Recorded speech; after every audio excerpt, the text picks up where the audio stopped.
Nagsimula ang umaga sa loob ng naglalakihang mansyon sa Alabang, hindi sa pamamagitan ng sikat ng araw, kundi sa malamig na ihip ng aircon na tila nanunuot hanggang sa mga buto. Sa loob ng malawak at modernong kusina, tahimik na kumikilos si Liza. Ang kanyang mga kamay ay bihasa at mabilis naghihiwa ng bawang at naghahanda ng paboritong almusal ng kanyang asawa.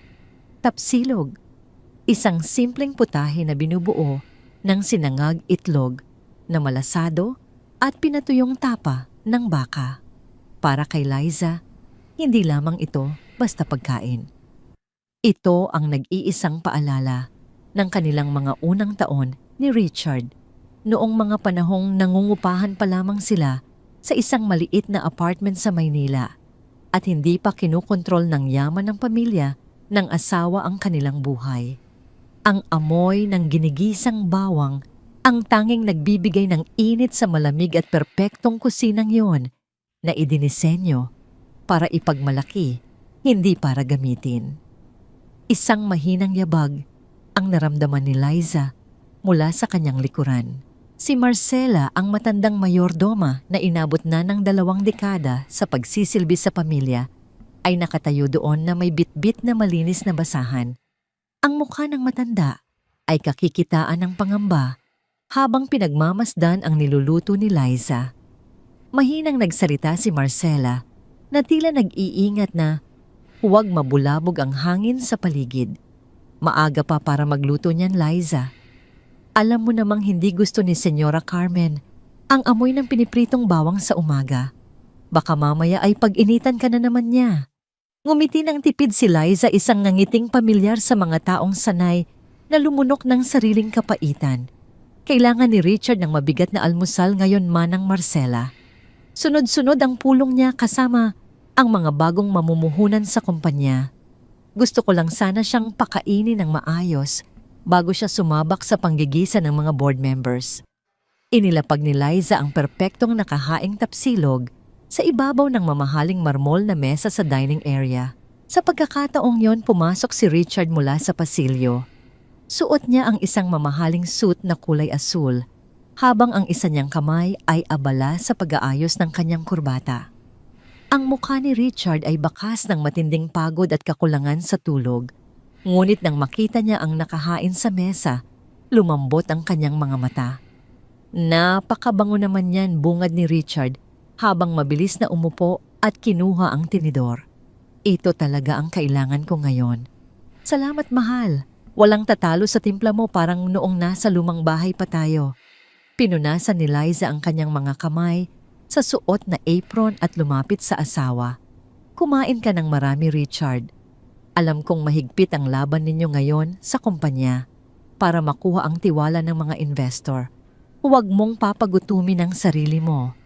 Isang mainit na eksena sana yon ng mag-asawa, isang bihirang pagkakataon ng kapayapaan sa loob ng bahay na yon. Ngunit ang bawat kapayapaan sa mansyong yon ay may hangganan. At ang hangganan na yon ay bumababa mula sa hagdanan tuwing 8:00 ng umaga.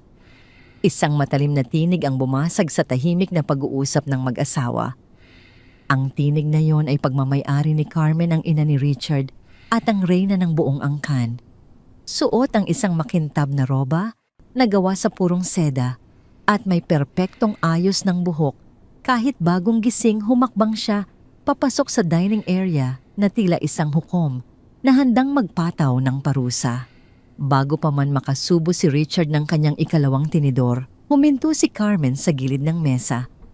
Ang kanyang mga mata na singlamig ng yelo ay nakapako sa plato ng tapsilog na nasa harapan ng kanyang anak. Ang kanyang mukha ay kumunot sa matinding pandidiri na tila nakakita siya ng isang patay na daga sa ibabaw ng kanyang mamahaling mesa. Ano ang amoy na ito, matigas at puno ng pag-uyam na tanong ni Carmen. Ang buong bahay ay amoy karinderya sa kanto.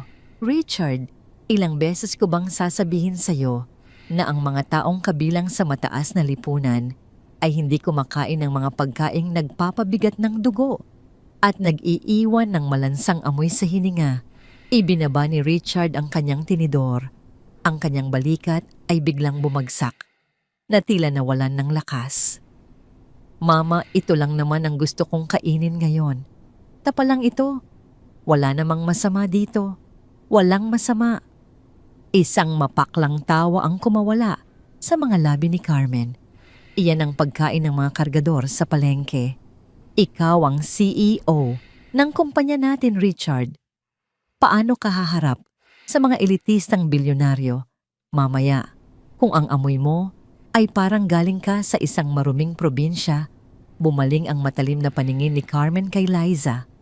Ang tingin na yon ay sapat na para palitawin ang lahat ng insecurities na sinisikap itago ni Liza sa loob ng maraming taon.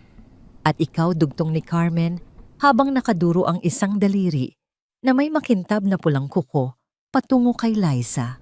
Naiintindihan ko na ang pinanggalingan mo ay isang masukal na nayon kung saan ang mga tao ay sanay kumain ng tira-tira. Ngunit narito ka na sa pamamahay ko. Asawa ka ng isang tinitingalang negosyante. Kung hindi mo kayang itaas ang antas ng iyong panlasa, huwag mong idamay ang anak ko sa iyong kabakyaan. Kinagat ni Liza ang kanyang ibabang labi para pigilan ang panginginig nito. Huminga siya ng malalim at pinilit na panatilihin ang paggalang sa kanyang boses. Pasensya na po, Senyora Carmen.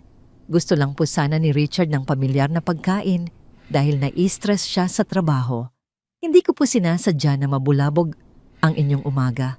Ngunit hindi tumatanggap ng paliwanag si Carmen. Isang hakbang ang ginawa ng matanda palapit sa mesa.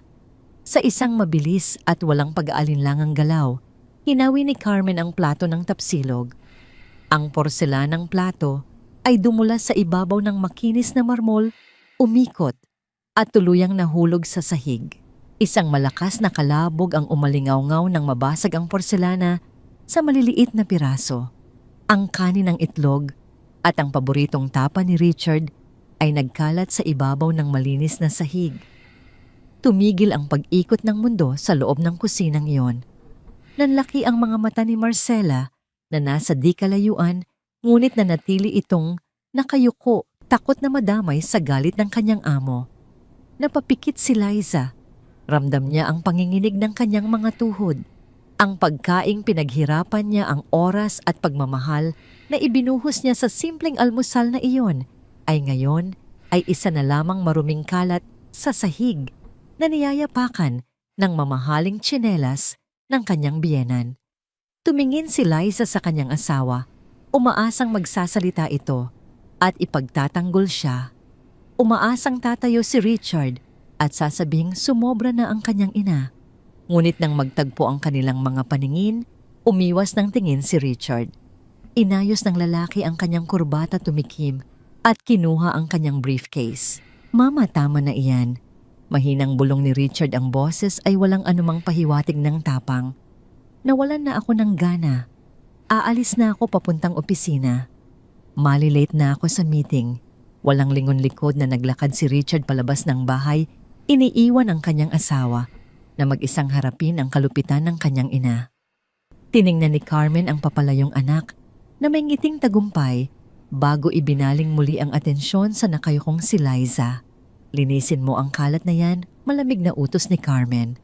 At pagkatapos, maghanda ka ng isang matino at disenteng kape para sa akin. Walang asukal. Huwag mong hayaang ang katangahan mo ay sumira sa buong araw ko.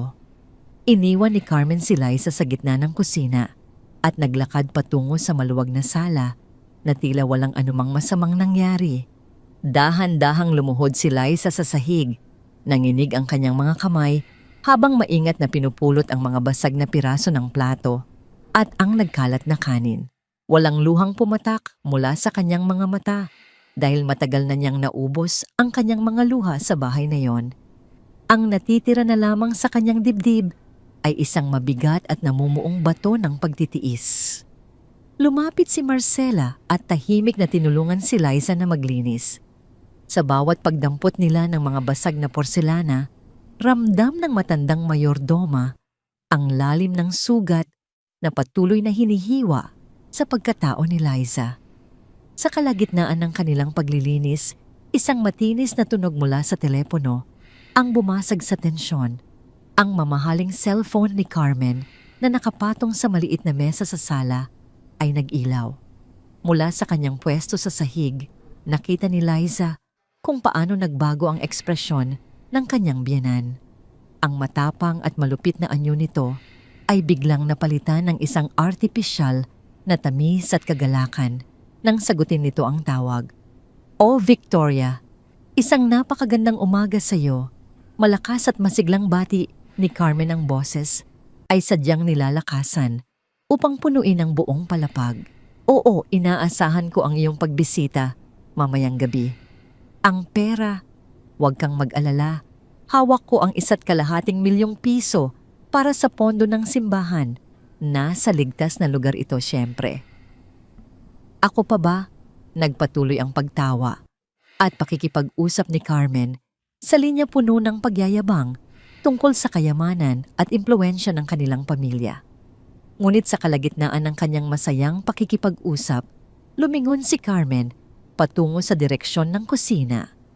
Nagtama ang mga mata ni Liza at Carmen.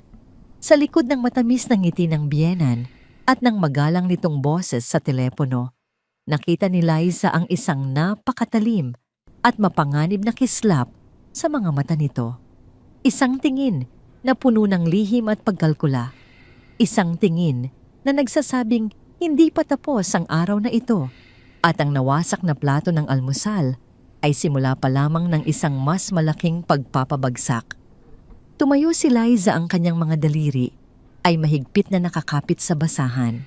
Hindi niya alam kung ano ang binabalak ng matanda, ngunit isang malamig na kaba ang dahan-dahang gumapang sa kanyang gulugod.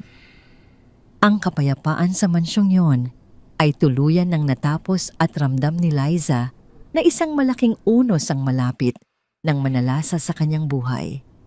Pagsapit ng hapon, ang paligid ng mansyon sa Alabang ay nabalot ng ginintoang sikat ng araw na tumatagos sa malalaking bintanang salamin. Ngunit para kay Liza, ang liwanag na ito ay hindi nagdala ng init. Sa halip ito ay tila isang malaking spotlight na nakatutok sa bawat galaw niya, naghihintay ng kanyang pagkakamali. Matapos ang mapait na almusal kaninang umaga, wala siyang naging pahinga. Mahigpit ang utos ni Carmen na ihanda ang pinakamahal na porselanang tea set at mga imported na pastry mula sa isang sikat na panaderya sa Makati.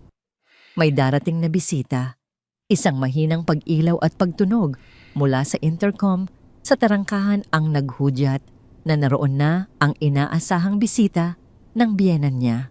Binuksan ng gwardiya ang malaking gate na gawa sa bakal at pumasok ang isang makintab at itim na sasakyan. Mula rito ay bumaba si Imelda, ang matalik na kaibigan ni Carmen at isa sa mga pinakamatagal na miyembro ng kanilang eksklusibong sirkulo ng mga matronang walang ibang inatupag kundi ang maghambingan ng kayamanan at manira ng kapwa. Suot ni Imelda ang isang malaking salamin sa mata na halos takpan ng kalahati ng kanyang mukha at ang kanyang leeg ay nabibigatan sa kapal ng gintong kwintas na kanyang palamuti. Sinalubong siya ni Carmen sa pintuan nang may malapad at tila inensayong ng ngiti. Ang dalawang ginang ay nagpalitan ng halik sa pisngi, isang ritual ng lipunang puno ng pagpapanggap at kasinungalingan. Dumiretso ang dalawa sa maluwag na lanay kung saan matatanaw ang maayos at lunti ang hardin. Tumayo si Liza sa gilid ng mesa, suot ang isang simpleng bestida at may hawak na pilak na tray. Siya ang asawa ng tagapagmana ng pamilya, ngunit sa mga oras na yon, itinuring siyang walang pinagkaiba sa mga katulong na naglilinis ng mga pasilyo. "Carmen, mahal kong kaibigan, napakaganda ng ayos ng iyong hardin ngayon." Matinis at maarte ang boses ni Imelda habang tinitingnan ang paligid. Ngunit nang dumapo ang kanyang mga mata kay Liza, biglang nagbago ang timpla ng kanyang boses. Naging malamig ito at puno ng pag-insulto. "Akala ko ba ay kumuha ka na ng bagong serbidora? Bakit ang manugang mo pa rin ang nagbubuhos ng tsaa natin?"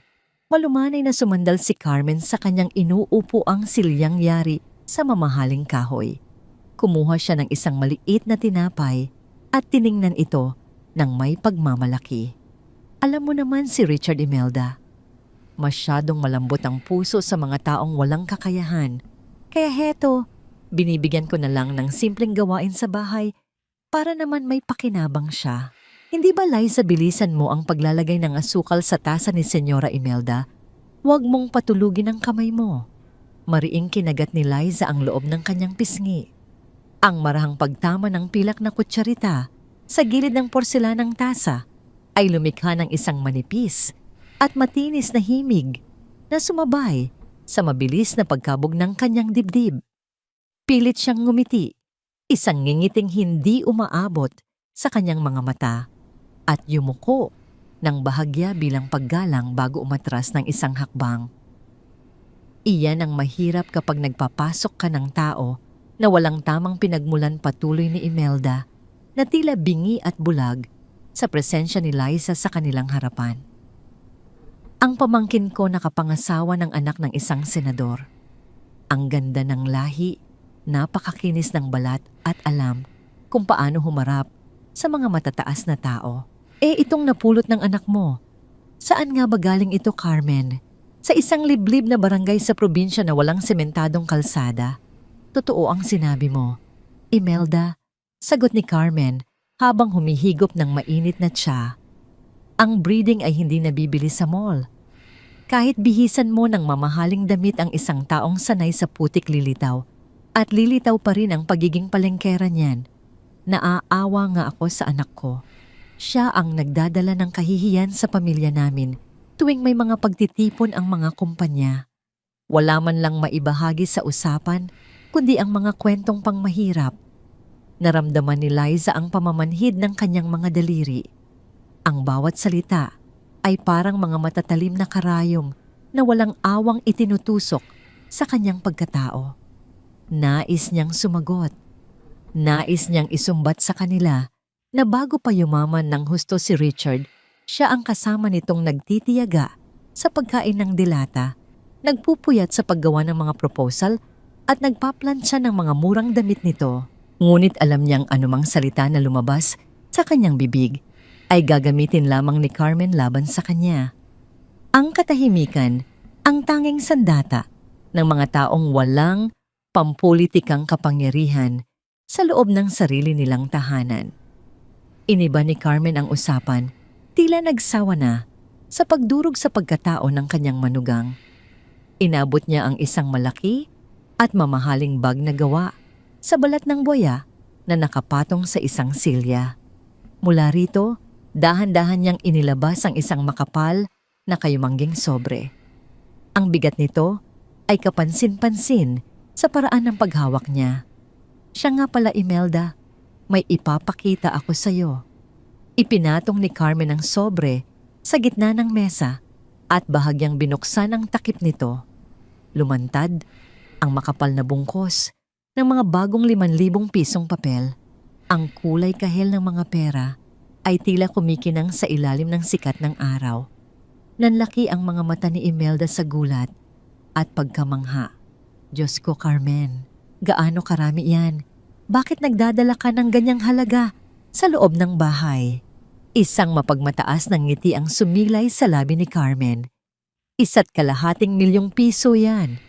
Ang pondo na nalikom ko mula sa mga donasyon ng ating samahan para sa ipapatayong ampunan ng simbahan. Ako ang personal na inatasan ng obispo na mag-ingat nito dahil kilala nila ang integridad ng pamilya natin. Hindi ako nagtitiwala sa mga bangko pagdating sa ganitong halaga ng kawanggawa.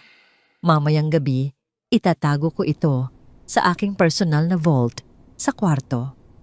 Habang sinasabi iyon pa, simpleng sulyap ang ipinukol ni Carmen kay Liza. Ang tingin na yon ay sinadya upang iparamdam kay Liza ang layo ng kanilang katayuan. Nakakita ka na ba ng ganito karaming pera sa buong buhay mo, Liza? Tanong ni Carmen, ang tinig ay umaapaw sa pagkutya. Marahil sa probinsya ninyo aabuti ng 50 taon ng pagtatanim bago kayo makahawak ng ganitong halaga. Siguraduhin mo lang na hindi ka matutukso. Ang mga taong sanay sa gutom ay madalas nawawalan ng prinsipyo kapag nakakakita ng yaman ng iba. Huminga ng malalim si Liza at pinanatiling kalmado ang kanyang mukha kahit nasa loob-loob niya ay kumukulo na ang kanyang dugo. Hindi po ako nasisilaw sa perang hindi ko pinaghirapan, senyora. Masaya po ako na makakatulong yan sa mga ulila.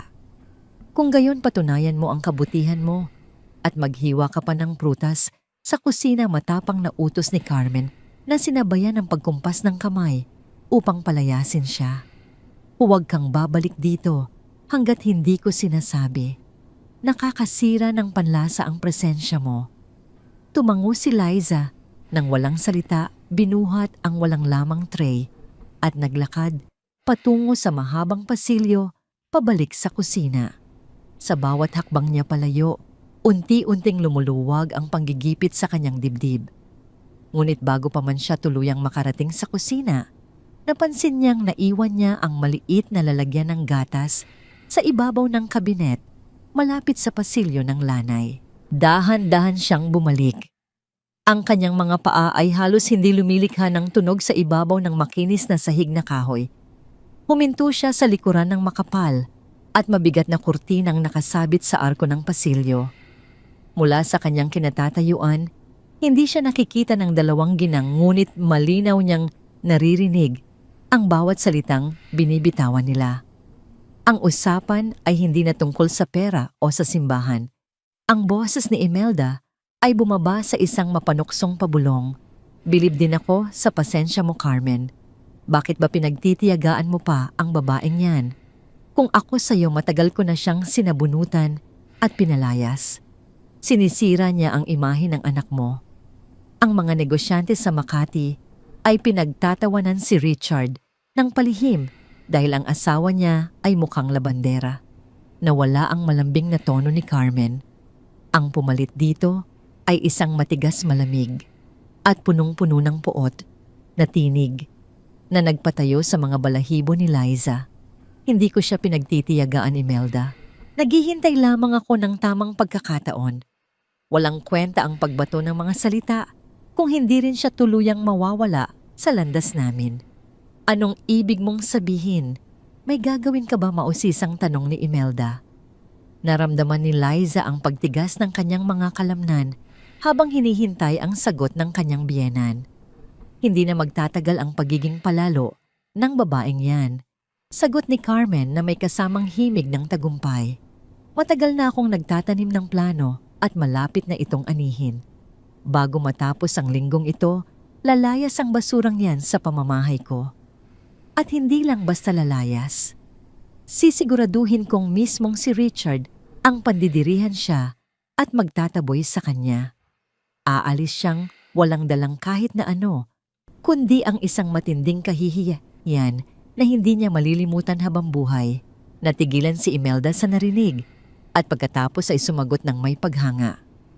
Ibang klase ka talaga mag-isip, Carmen. Siguraduhin mo lang na walang mintis iyan. Walang mintis ang plano ko. Mangyayari ito sa mismong harapan ng pinakamahalagang tao sa kumpanya ni Richard. Wala siyang magiging lusot. Sa likod ng makapal na kurtina, napahawak si Liza sa malamig na pader upang suportahan ang kanyang nanginginig na katawan. Ang kanyang puso ay kumakabog ng napakalakas laban sa kanyang mga tadyang. Ang mga binitawang salita ni Carmen ay hindi lamang isang simpleng pagbabanta. Isa itong deklarasyon ng digmaan. Isang nakakabinging katahimikan ang bumalot sa isipan ni Liza habang dahan-dahan siyang umatras pabalik sa madilim na pasilyo. Ang mapait na almusal kaninang umaga at ang mga pang-iinsulto ngayong hapon ay isa lamang laro para sa kanyang biyenan. Isang malagim na bitag ang nakaumang para sa kanya, isang bitag na sadyang inihanda upang sirain ang kanyang kinabukasan, ang kanyang dangal at ang lalaking kanyang minamahal. Kuyom ang mga kamao at nanginginig. Ang mga panga tiningnan ni Liza ang direksyon ng lanay. Ang luha ng pang-aapi na namumuo sa kanyang mga mata ay unti-unting natuyo, napalitan ng isang malamig at matalim na kislap. Kung nais ng biyenan niya ng isang madugong labanan, sa loob ng mansyong ito, handa siyang lumaban. At hindi siya papayag na siya ang matatalo sa larong ito. Lumipas ang hapon na tila isang mabigat na ulap na nagbabanta ng matinding ulan sa ibabaw ng mansyon sa Alabang. Ang mga salitang narinig ni Liza mula sa likod ng kurtina ay patuloy na umaalingaw-ngaw sa kanyang isipan. Bawat pantig ay isang matalim na babala. Sa halip na magpatalo sa takot, isang malamig at kalkuladong pakiramdam ang unti-unting pumuno sa kanyang dibdib. Pasado 6:00 ng gabi nang dumating si Richard. Ang kanyang lakad ay mabigat, ang mga balikat ay nakayuko at ang kanyang paboritong asul na suit ay gusot na. Ibinagsak niya ang kanyang leather na briefcase sa ibabaw ng silya sa sala bago pabuntong hiningang inalis ang kanyang kurbata. Sinalubong siya ni Liza na may dalang malamig na baso ng tubig, pilit na pinapakalma ang sariling kaba. "Richard, kumusta ang araw mo?" Malumanay na tanong ni Liza. Iniiwasan ang anumang bakas ng tensyon sa kanyang boses. Kinuha ni Richard ang baso at inubos ang laman nito sa isang lagok. Nakakapagod. Ang mga bagong investor ay masyadong mapanuri. Lalo na si Victoria. Natigilan si Liza. "Sinong Victoria?" "Si Victoria de la Merced." Sagot ni Richard, ang boses ay may halong paggalang at takot. "Siya ang pinakamalaking mamumuhunan na kailangan nating makuha. Kapag pumirma siya, siguradong lalago ng triple ang kumpanya. Pero kilala siya bilang isang napakahigpit at seryosong negosyante. Isang pagkakamali lang aatras siya. At ang masaklap pa," huminga ng malalim si Richard bago ipinagpatuloy, "pupunta siya rito mamayang gabi para sa isang private dinner. Gusto niyang makita ang pamumuhay natin bago siya magdesisyon. Naniniwala siya na ang ayos ng tahanan at pamilya ng isang negosyante ay sumasalamin sa kung paano ito magpatakbo ng kumpanya." Bago pa man makasagot si Liza, isang matalim na boses ang pumutol sa kanilang pag-uusap. Mula sa itaas ng hagdanan, dahan-dahang bumaba si Carmen. Suot niya ngayon ay isang eleganteng itim na damit na pambahay. Ang kanyang mga alahas ay kumikinang sa ilalim ng malaking chandelier ng sala. Narito na pala ang masipag kong anak. Bungad ni Carmen, ang nangiti ay perpektong nakadikit sa kanyang mga labi. "Narinig ko ang sinabi mo, Richard. At huwag kang mag-alala, nakahanda na ang lahat para sa pagdating ni Victoria. Ako na ang bahala sa menu at sa pag-aayos ng dining room. Gagamitin natin ang mga antigong kubyertos mula pa sa lola mo." Lumapit si Carmen kay Richard at hinaplos ang pisngi nito. "Kailangan nating ipakita kay Victoria na tayo ay kabilang sa mga lumang mayaman na may klaseng hindi nabibili. Kailangan niyang makita ang isang pamilyang perpekto at iginagalang sa lipunan." Tumingin si Richard kay Liza, ang kanyang mga mata ay nagtatanong kung kaya ba nitong sumabay sa inaasahang gabi. Subalit bago pa man makapagsalita ang asawa, mabilis na ibinaling ni Carmen ang kanyang atensyon kay Liza. Ang kanyang ekspresyon ay naging malamig at naguutos. At dahil mahalaga ang gabing ito para sa kinabukasan ng kumpanya ni Richard, nagsalita si Carmen nang may diin sa bawat salita. "May isa akong kondisyon na hindi pwedeng labagin. Liza, mamayang gabi, gusto kong manatili ka lamang sa kusina. Ikaw ang mag-aasikaso ng paglalabas ng mga pagkain, ikaw ang magsasalin ng alak, at ikaw ang mag-aayos ng mga baso. Ngunit wala kang karapatang umupo sa mesa kasama namin." Nanlaki ang mga mata ni Richard. "Mama, asawa ko si Liza. Paano ko ipapaliwanag kay Victoria kung bakit wala ang asawa ko sa hapagkainan?" "Huwag kang maging tanga, Richard." Matalas na sagot ni Carmen, ang boses ay tumaas ng ilang antas. "Isipin mo ang reputasyon mo. Si Victoria ay isang babaeng may mataas na pamantayan. Kapag nakita niya ang asawa mo, ang paraan ng pananalita nito, ang kawalan nito ng kaalaman sa politika, at sining, ano ang iisipin niya? Na ikaw ay isang mahinang lalaki na nagpadala sa tukso ng isang probinsyana. Sasabihin ko kay Victoria na masama ang pakiramdam ng asawa mo, kaya nagpapahinga siya sa itaas. Mas mabuti nang magkunwaring may sakit kaysa ipakita ang totoong kapintasan ng pamilyang ito." Kinagat ni Liza ang kanyang labi ng mariin upang pigilan ang panginginig nito. Ang panggigipit sa kanyang dibdib ay tila isang bakal na unti-unting hinihigpitan. Tiningnan niya si Richard, naghihintay na ipagtanggol siya nito, naghihintay na sabihin nito na siya ang may bahay ng mansyong yon at may karapatan siyang humarap sa mga bisita. Ngunit tulad noong umaga, umiwas ng tingin si Richard. Inayos muli ng asawa ang kanyang kurbata, tumikhim at walang imik na naglakad patungo sa hagdanan upang magbihis. Ang katahimikan ni Richard ay mas masakit pa kaysa sa mga insulto ni Carmen. Ito ang ultimato, ang pag-angkin ni Carmen sa buong kontrol ng gabing iyon at ang tuluyang pagbura sa pagkatao ni Liza. Nang mawala si Richard sa paningin nila, humarap si Carmen kay Liza na may ngiting nanlilibak. Nakita mo na, kahit ang asawa mo ay ikinahihiya ka, kaya gawin mo na lang ang iniuutos ko. Siguraduhin mong perpekto ang pagtimpla ng kape mamaya. Huwag mong sirain ang gabi ng anak ko. Walang pag-aalinlangan inilabas ni Carmen mula sa kanyang bag ang makapal na brown envelope na naglalaman ng 1.2 milyong piso. Hawak ito, nang mahigpit itinaas niya ang sobre sa tapat ng mukha ni Liza. Tingnan mong mabuti ito, Liza.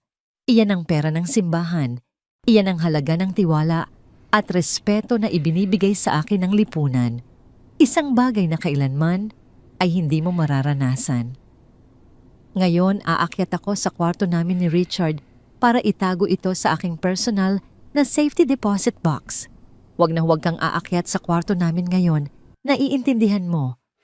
Kung may mawawala man dito, alam mo na kung sino ang unang paghihinalaan ng lahat. Inikot ni Carmen ang kanyang mga mata nang may pandidiri bago tinalikuran si Liza. Naglakad siya pataas ng hagdanan, ang bawat yabag ay may kasamang yabang at pagmamalaki. Nanatiling nakatayo si Liza sa gitna ng sala. Ang buong bahay ay tahimik maliban sa mahinang ugong ng aircon.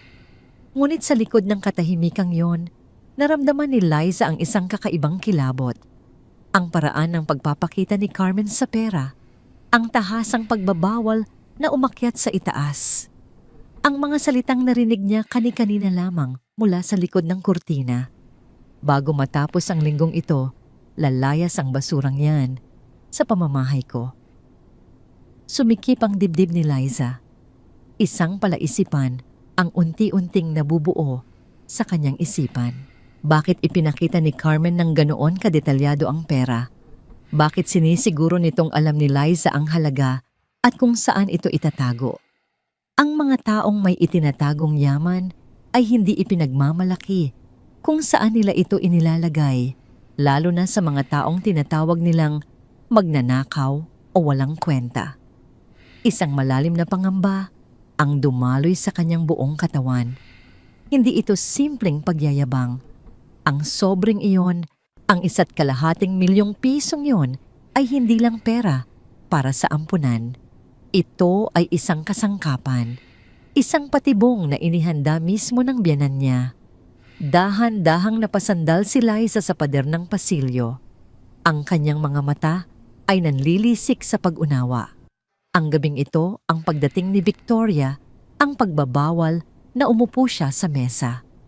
Ang lahat ng ito ay isang perpektong entablado na inilatag ni Carmen para sa isang malagim na palabas. At si Liza ang nakatakdang gumanap bilang kontrabida. Habang nag-aayos ng mga mamahaling kubyerto sa dining room, si Marcela, napansin ng matandang mayordoma ang pagiging tahimik at pamumutla ni Liza. Lumapit ito at hinawakan ng mahigpit ang malamig na kamay ng nakababatang ginang. Liza, mag-iingat ka ngayong gabi. Iba ang kutob ko kay Senyora Carmen. Ang mga mata niya, parang may nilulutong hindi maganda. Huminga ng malalim si Liza at tiningnan ng diretso ang matanda. Ang kanyang takot ay unti-unting natutunaw at napapalitan ng isang malamig at matapang na determinasyon. Alam ko, Manang Marcela, may pinaplano siya at kung ano man iyon, sisiguraduhin kong hindi niya ako madaling mapapabagsak. Kung gusto niya ng giyera, Ibibigay ko sa kanya ang pinakamalaking giyera na hindi niya inaasahan. Pinagmasdan ni Liza ang mahabang hagdanan kung saan umakyat ang kanyang biyenan. Ang dilim sa itaas na palapag ay tila nagtatago ng isang sikretong naghihintay na mabunyag. Pilit niyang pinakalma ang pagkabog ng kanyang dibdib at nagsimulang magplano. Kailangan niyang malaman kung ano ang eksaktong niluluto ng kanyang biyenan bago pa man dumating si Victoria. Ang gabi ay magiging mahaba at sa larong ito, ng kapangyarihan at kasinungalingan, ang unang magkamali, ang siyang unang mawawasak. Ang orasan, sa ibabaw ng fireplace, sa sala, ay pumalo ng 7 ng gabi. Ang buong mansyon ay abala at amoy ng mamahaling pabango at nilutong truffle pasta. Si Carmen ay nasa kanyang silid inaayusan ng kanyang personal na makeup artist na ipinatawag pa mula sa Makati. Si Richard ay nasa banyo naghahanda para sa pinakamahalagang hapunan ng kanyang karera. Sa kabilang banda si Liza ay naiwan sa laundry room sa 2nd palapag. Ito ang tanging lugar kung saan siya nakakaramdam ng kaunting kapayapaan malayo sa matatalim na mata ng kanyang biyenan. Habang ang ibang asawa ng CEO ay nagpapaspa bago ang isang malaking event, si Liza ay nakatayo sa harap ng plansahan. Maingat na pinaplansa ang reserbang puting polo ni Richard na gagamitin nito mamaya. Kahit na pinagbawalan siyang umupo sa hapagkainan, hindi niya magawang pabayaan ang asawa.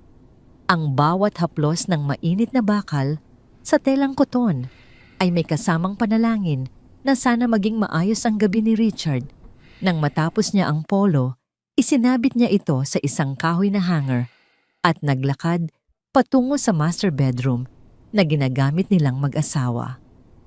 Dahan-dahan niyang binuksan ang pinto upang hindi makaabala kay Richard na kasalukuyang nasa loob ng banyo at nag-aahit. Lumapit si Liza sa malaking walk-in closet na yari sa madilim na mahogany. Ang kalahati ng aparador ay puno ng mga mamahaling suit at sapatos ni Richard, habang ang kabilang dulo ay naglalaman ng iilang simpleng damit ni Liza na madalas laitin ni Carmen. Binuksan niya ang pinto ng cabinet kung saan nakalagay ang mga nakatuping damit pambahay at mga sweater ni Richard. Akmang isasabit na niya ang bagong plansang polo nang may mapansin siyang kakaiba. Ang tumpok ng mga cashmere sweater ni Richard sa pinakaibabang estante ay hindi pantay. Ang isang gilid nito ay nakaumbok na, tila may itinulak sa ilalim nito nang nagmamadali. Kumunot ang noo ni Liza. Kilala niya ang sarili niya bilang isang masinop na asawa. Siya mismo ang nag-ayos ng cabinet na ito kaninang umaga at siniguro niyang nakasalansan ng perpekto ang bawat damit. Dala ng pagtataka yumuko si Liza at dahan-dahang iniangat ang makapal na asul na sweater. Natigilan siya. Ang hangin sa kanyang baga ay tila biglang naubos. Ang kanyang mga kamay ay nanlamig at nanigas sa ere. Doon nakatago sa ilalim ng mga damit ng kanyang asawa ay ang makapal na kayumangging sobre. Ang eksaktong sobre na ipinagmalaki ni Carmen kaninang hapon na naglalaman ng 1.2 milyong pisong pondo ng simbahan. Ang sobreng dapat ay nakatago ngayon sa safety deposit box ni Carmen sa kabilang kwarto. Bumilis ang tibok ng puso ni Liza kasing bilis ng mga tambol ng digmaan. Dahan-dahan niyang inabot ang sobre. Ang bigat nito sa kanyang mga palad ay nakakakilabot. Sumilip siya sa loob ng siwang ng sobre at nakita ang mga bagong 5,000 pisong papel na nakasalansan ng maayos.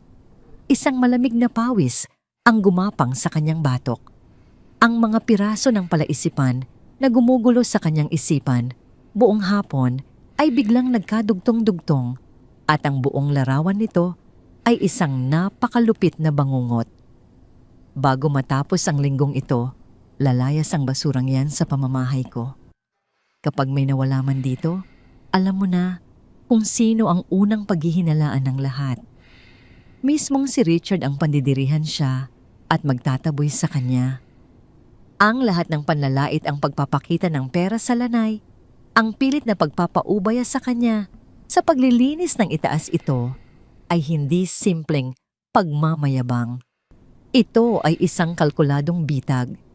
Nakita ni Liza ang eksaktong eksenang mangyayari mamaya. Sa gitna ng hapunan, kasama ang napaka-istriktong si Victoria, biglang magwawala si Carmen. Iiyak ito at sasabihing nawawala ang pera ng simbahan. Ituturo nito si Liza. Ipapahalughog ang kwarto nilang mag-asawa at doon sa harap ng kanyang asawa at ng pinakamahalagang investor, matatatagpuan ang pera sa ilalim ng mga damit sa kanyang sariling kwarto. Siya ay tatawaging magnanakaw. Wala siyang magiging ebidensya para ipagtanggol ang sarili. Ang salita niya ay walang laban sa salita at luha ng isang tinitingalang matrona sa lipunan. At si Richard, ang asawang ni Minsan, ay hindi siya nagawang ipagtanggol sa simpleng almusal. Tiyak na itatakwil siya nito upang isalba ang kanyang pangalan at kumpanya. Siya ay makukulong mapapahiya at masisira habang buhay. Nabitawan ni Liza ang sobre. Bumagsak ito sa ibabaw ng makinis na sahig ng closet. Pumatak ang isang luha mula sa mata ni Liza, hindi luhang galing sa kalungkutan, kundi luhang galing sa isang matinding pagtataksil at poot. Minahal niya si Richard. Nagtiis siya ng 2 taon ng impyerno sa kamay ni Carmen dahil naniwala siyang sapat na ang pagmamahal niya upang baguhin ang pagtingin ng pamilya nito. Ngunit ngayon, natuklasan niya na ang babaeng inaasahan niyang maging pangalawang ina ay handang sumira sa kanyang buhay para lamang mapanatili ang pekeng imahe nito. Bumukas ang pinto ng banyo. Lumabas si Richard na nakasuot ng tuwalya, pinupunasan ang kanyang buhok. "Oh, Liza, nandyan ka pala. Tapos na ba ang polo ko?" tanong nito nang hindi man lang tumitingin sa asawa. Mabilis na pinunasan ni Liza ang kanyang luha at tinakpan ng kanyang katawan ang sobreng nasa sahig. Nanginginig ang kanyang boses, ngunit pinilit niyang panatilihin itong normal. Opo. Nakasabit na dito. Sige, iwan mo na dyan. Bumaba ka na at tulungan mo si Marcela. Malapit nang dumating si Victoria. Hindi tayo pwedeng magkamali ngayong gabi. Ang kinabukasan ko ay nakasalalay dito. Tumango si Liza nang hindi lumingon. Sige. Lumabas si Richard ng walk-in closet. Nang marinig ni Liza ang pagbukas muli ng gripo sa banyo, yumuko siya at kinuha ang kayumangging sobre. Ang unang reaksyon sana niya ay tumakbo. Dalhin ang pera kay Richard at sabihin ang plano ng kanyang ina. Ngunit kilala niya si Richard. Hindi ito maniniwala sa kanya. Sasabihin lamang nito na siya ang naglagay niyon doon para sirain si Carmen. Wala siyang kakampi sa bahay na ito. Kung gayon, hindi siya maaaring maging biktima. Tinitigan ni Liza ang pera. Ang takot na kanina lamang ay nagpapanginig sa kanyang mga tuhod ay tuluyan ng naglaho. Pinalitan ito ng isang malamig, siksik at tahimik na galit na mas mapanganib kaysa sa anumang sigaw. Gusto mo akong palayasin, Senyora Carmen? Mahinang bulong ni Liza sa hangin, ang mga mata ay tumalim ng husto. Kung ganun, pagbibigyan kita. Pero hindi ako aalis nang hindi ka sumasama sa pagbagsak ko. Binuksan ni Liza ang kanyang uniformeng apron. Ang apron na pinasadyang ipatahi ni Carmen para magmukha siyang alila ay may isang makapal at malalim na bulsa sa harap. Itinupi ni Liza ang sobre ng bahagya sapat lamang upang hindi masira ang pera at isiniksik ito ng malalim sa loob ng kanyang bulsa. Tinakpan niya ito ng isang malinis na pamunas para hindi mahalata ang umbok. Inayos niya ang mga asul na sweater ni Richard na parang walang nangyari.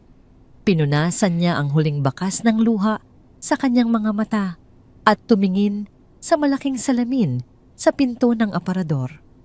Ang babaeng nakatingin pabalik sa kanya ay hindi na ang maamo at nakayukong manugang na laging umiiyak sa kusina. Ang babaeng nasa salamin ay isang kalaban na handang maglaro sa larong inumpisahan ni Carmen. Bumuntong hininga si Liza. Inayos niya ang pagkakatali ng kanyang buhok Tinuwid ang kanyang balikat at lumabas ng kwarto dala-dala ang 1,2 milyong pisong pondo ng simbahan sa kanyang bulsa. Habang pababa siya ng hagdan, narinig niya ang masayang boses ni Carmen na nag-iensayo ng pagbati sa sala. Ang biyenan niya ay tuwang-tuwa, naniniwalang perpekto ang patibong na inilatag nito. Napangiti si Liza ng isang malamig at lihim na ngiti. Patuloy na ipinaghanda niya ang mga wine glass at isinalansan ito sa pilak na tray. Handang-handa na si Liza para sa hapunan. At ngayong gabi, siya ang magsisilbing direktor ng entabladong ginawa ni Carmen. Ang mansyon ay nagniningning na tila isang palasyong naghihintay sa isang reyna. Ang amoy ng nilulutong pagkain ay pumuno sa paligid habang ang mga antigong porselanang plato ay nakalatag ng perpekto sa ibabaw ng mahabang mesa. Ang pamilyang nag-aabang sa pinakamahalagang bisita ng kanilang negosyo ay abala sa kanya-kanyang gampanin, bagamat sa ilalim ng kinis na ito ay may nagbabadyang unos na walang nakakaalam kundi 2 tao. Sa kusina si Liza ay tahimik na kumikilos. Ang makapal na asul na apron na ibinigay sa kanya ni Carmen ay hindi lang basta tela. Ngayon ito ay kanyang pananggalang at sa loob ng malalim na bulsa nito ay nakasiksik ang 1,2 milyong pisong magpapasabog sa lahat ng kasinungalingan sa bahay na yon. Ang pera na magpapatalsik sana sa kanya ngayon ay kasangkapan na niya. Ang bigat ng pera sa kanyang baywang ay nagbibigay sa kanya ng isang nakakapangilabot na kumpiyansa. Pasado 8:00 ng gabi nagring ang intercom. Ang mahinang tunog nito ay tila isang kampana na naghudyat ng simula ng laro. Andito na siya, pabulong na sigaw ni Richard na mabilis na inayos ang kanyang buhok at naglakad patungo sa pintuan. Ang mukha ng asawa ni Liza ay kakikitaan ng kaba. Mula sa itaas ng hagdanan, bumaba si Carmen na tila naglalakad sa isang red carpet. Suot niya ang pinakamahal niyang itim na gown at ang mga diamanteng hikaw na kumikinang sa bawat galaw niya. Ang kanyang nangiti ay perpekto, ang kanyang tindig ay matigas. Tiningnan niya si Liza na nasa gilid ng pasilyo, hawak ang isang tray ng malamig na inumin. Tandaan mo ang lugar mo, Liza, madiin na bulong ni Carmen habang nilalampasan ang kanyang manugang. Huwag kang magsasalita kapag hindi kinakausap. At higit sa lahat, huwag mong ipapakitang asawa ka ni Richard. Ibigay mo lamang ang mga pagkain at bumalik agad sa kusina. Tumango si Liza. Nang marahan ang kanyang mga mata, ay nanatiling nakayuko. Opo, senyora. Ngumiti ng palihim si Carmen, kampanteng-kampante na siya ang may hawak sa leeg ng kanyang manugang. Nagpatuloy siya sa paglakad, patungo sa pintuan upang salubungin ang bisita. Binuksan ng gwardiya ang malaking pinto ng mansyon. Isang malamig na simoy ng hangin ang pumasok kasabay ng paghakbang ng isang babaeng nagdadala ng aura ng matinding kapangyarihan. Si Victoria de la Merced. Si Victoria ay hindi tulad ng ibang matrona sa sirkulo ni Carmen na puno ng makukulay na damit at palamuti. Suot nito ay isang simpleng ngunit halatang mamahaling puting pantsuit. Ang kanyang buhok na may hibla ng kulay abo ay nakatali ng mahigpit. Walang nakasabit na malalaking alahas sa kanyang leeg o braso maliban sa isang antigong relo na nagkakahalaga ng milyon-milyon. Sa isang sulyap pa lamang alam ni Liza na ang babaeng ito ay hindi madaling bilugin. Siya ay isang negosyanteng walang inuurungan, isang taong kumikilatis ng mabilis at hindi nagpapabulag sa mga artipisyal na ngiti. Victoria, maligayang pagdating sa aming munting tahanan. Masayang bati ni Carmen na sinamahan pa ng isang mahigpit na yakap. Napakalaking karangalan ang pagbisita mo rito. Carmen, malamig at formal na sagot ni Victoria, tinutugon ang yakap ng may bahagyang pag-iwas. Maraming salamat sa imbitasyon. At Richard, ikinagagalak kitang makita muli. Magandang gabi po, Senyora Victoria, magalang na bati ni Richard na halatang nanginginig ang boses. Pasok po kayo. Nakahanda na ang hapunan. Habang naglalakad papasok ang tatlo sa sala, Nakasunod si Liza na may layo na ilang metro. Ang kanyang mga mata ay nakatutok kay Victoria, pinag-aaralan ang bawat galaw nito. Pumasok sila sa maluwag na dining room na iluminado ng mamahaling chandelier. Umupo si Victoria sa dulo ng mesa pwesto ng pinakamahalagang panauhin.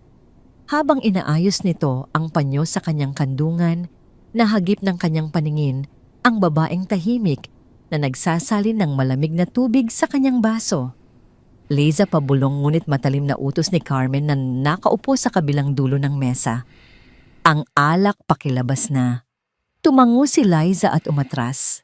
Pagkabalik niya mula sa kusina, dala-dala niya ang isang mamahaling bote ng red wine. Binuksan niya ito ng tahimik at nagsimulang magsalin sa mga baso. Habang nagsasalin si Liza sa baso ni Victoria, ang matandang negosyante ay tumingin sa kanya. "Hindi ka ba uupo sa amin?" tanong ni Victoria.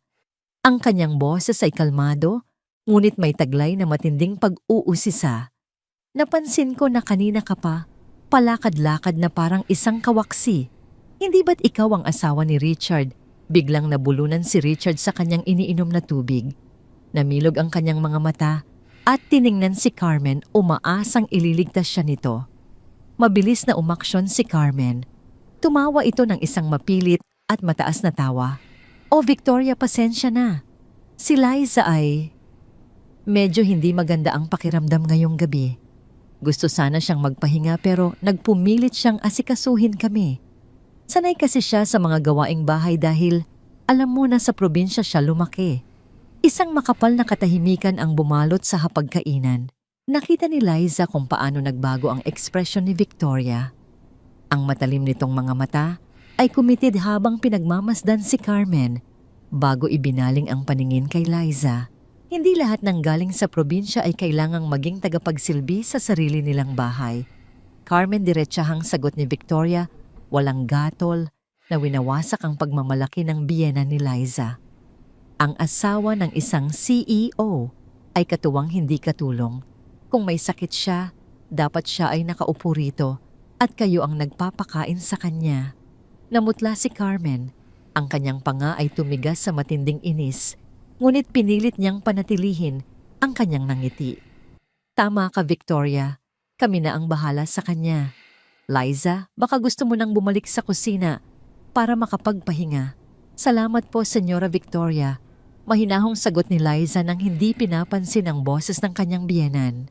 "Totoo pong medyo sumasama ang pakiramdam ko, ngunit mas gugustuhin kong siguraduhing perpekto ang gabi ninyo kaysa iwan ang asawa ko nang walang sapat na asikaso."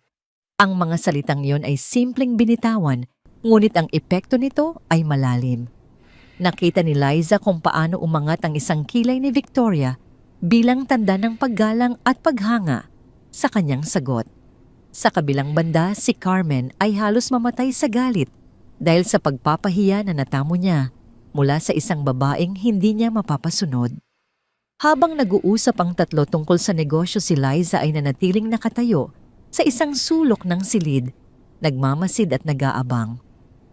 Ang bigat ng pera sa kanyang bulsa ay patuloy na nagpapaalala sa kanya na ang oras ng paghihiganti ay nalalapit na.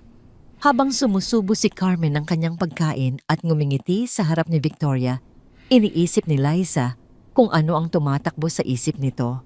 Malamang na inaabangan ni Carmen ang perpektong sandali para umakyat sa itaas at magkunwaring nadiskubre nito ang pagkawala ng pera, sabay sisihin siya sa pagnanakaw.